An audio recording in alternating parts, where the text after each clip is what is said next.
ছাত্র আন্দোলনে তারকাদের মধ্যে প্রথম সারিতে ছিলেন অভিনেত্রী আজমেরী হক বাঁধন। আওয়ামী সরকারের বিরুদ্ধে রুখে দাঁড়িয়েছিলেন তিনি। রাজপথে নেমেছিলেন শিক্ষার্থীদের সঙ্গে। এ নিয়ে বেশ প্রশংসিত হয়েছিলেন এই নায়িকা। অন্যদিকে এই আন্দোলনে দেশের বাইরে থেকে বড় ভূমিকা রেখেছিলেন পিনাকি ভট্টাচার্য। সরকারের বিরুদ্ধে বাঁধন সাহসী অবদান রাখায় কৃতজ্ঞতাও জানালেন এই অ্যাক্টিভিস্ট। এবার বাঁধনকে নিয়ে ফেসবুকে স্ট্যাটাস দিলেন পিনাকি ভট্টাচার্য। বুধবার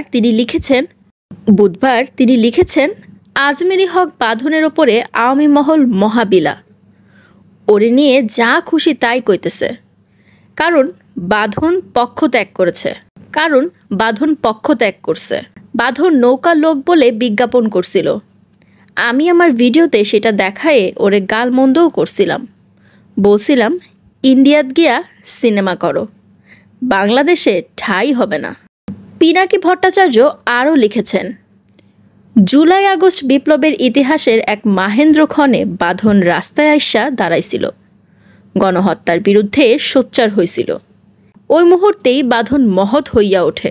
বাঁধনের জন্য এই কাজটা খুবই কঠিন ছিল। বিপ্লব সফল না হইলে বাঁধনকে পরিণতি ভোগ করতে হইতো। সে দ্বিধা করে নাই জনতার পক্ষে দাঁড়াইতে।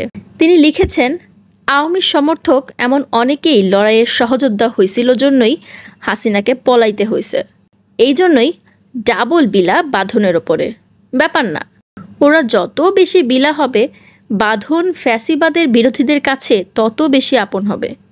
ওরা যা খুশি বলুক, ভয় পাইও না, মন খারাপ করো না। ইতিহাসের সঠিক দিকে থাকার হিম্মত আর সৌভাগ্য সবার হয় না। এদিকে পিনাকির সেই ফেসবুক পোস্ট নিজের ওয়ালেও শেয়ার করেছেন বাঁধন।